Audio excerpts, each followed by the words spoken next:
Mais à quoi pouvait bien ressembler la recette originale des creusets? Lancé sur sa piste, nous retrouvons sa trace dans la capitale historique de la vallée de la Tarentaise.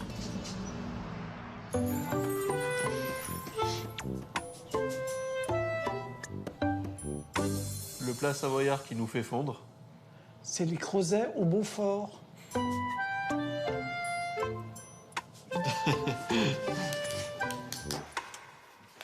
À la fin des années 1990, Alice a vendu à Alpina la recette de creusets qu'elle tenait de sa mère. Maintenant, ils mettent moitié farine, moitié semoule. Mais au départ, c'était tout de la farine.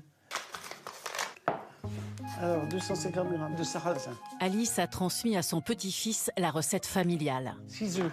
Allez, vas-y. Casse. Oh, bah, tu sais encore faire. 250 grammes d'eau. Alors maintenant, tu mélanges ton sarrasin. Le vrai creuset, c'est avec le sarrasin. Le sarrasin, on le cultivait. Après, on le faisait moudre, puis on gardait la farine, puis ça nous faisait la farine pour tout l'hiver, quoi, toute l'année. Et les œufs, on avait des poules. Voilà, puis comme ça, tu fais ton puits, puis t'empâtes au fur et à mesure. Chaque famille fabriquait ses creusets. C'était le travail des femmes, ça.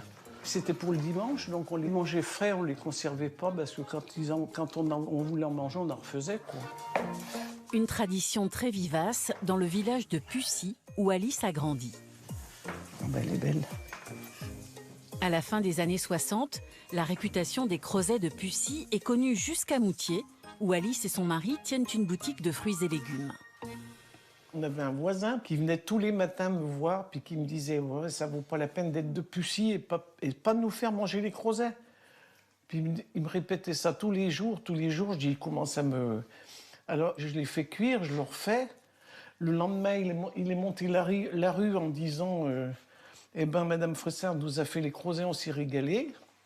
Le week-end d'après, c'est arrivé en bas, tous les mamies de la grande rue me demandaient vous avez des creusets? Vous avez des creusets? C'est comme ça qu'on a commencé à les faire à la main, quoi. Puis c'est parti comme ça. Hein. Et c'est ainsi que les premiers creusets ont été commercialisés en Savoie. Pendant 15 ans, Alice et François Fressard étaient les seuls à en vendre. Il l'a bien réussi. Hein. Après avoir séché 10 minutes à l'air libre, la pâte est prête à être découpée. Pour couper, tout le monde avait son couteau comme ça, quoi. Moi, c'est le couteau de ma mère, ça. Le couteau avait été fait dans une faux, parce qu'il faut que ça coupe, mais il ne faut pas que ça coupe trop. Alors, on coupe d'abord comme ça.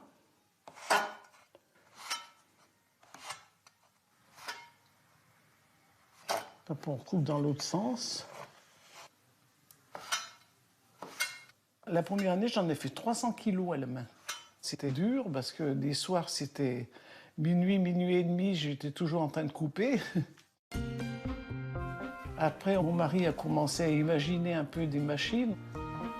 Le mari d'Alice, dépourvu de diplôme mais pas d'ingéniosité, a réussi à automatiser toute la production en mettant au point ces machines bricolées avec des objets de récup. Un moteur de machine à laver avec des pignons qu'il avait récupérés, il m'avait dit, sur des essuie-glaces de voiture. Puis une chaîne de vélo pour faire tourner la lame.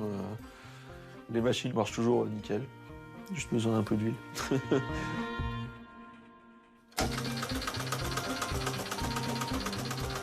Quand ils ont vendu leur recette à Alpina, les Fressard fabriquaient chaque année sur ces machines 65 tonnes de creusets.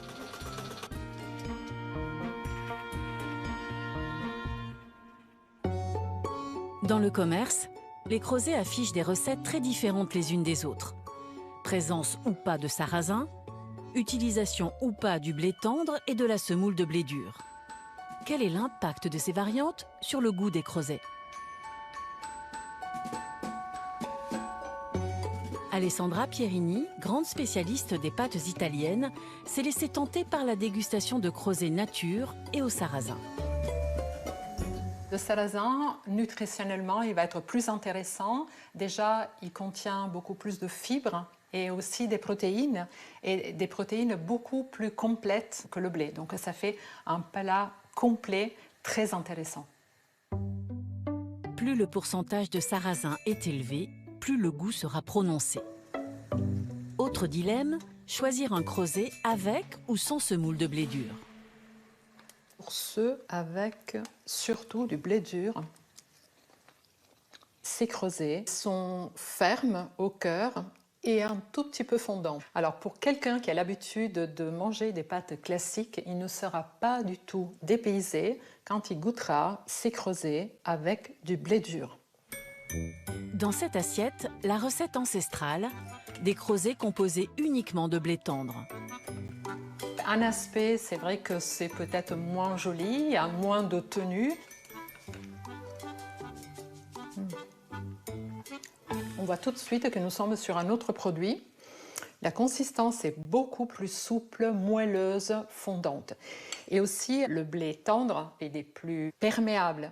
Il va absorber davantage le beurre bien coulant qu'on va mettre dessus et tous les assaisonnements de la région. À Moutier, Alice et Adrien Fressard cuisinent toujours leurs creusets de la même manière. Alors dans l'eau, on a mis un bouillon cube pour donner du goût et puis salé, c'est tout quoi. À partir du moment où ça a repris l'ébullition, on compte 20-25 minutes.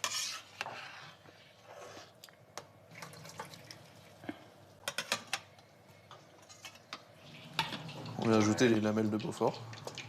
On fait des couches creusées Beaufort. C'est un peu le fromage traditionnel qui va avec. Hop. Et on mélange pour que ça fonde. Et la touche finale, c'est le beurre.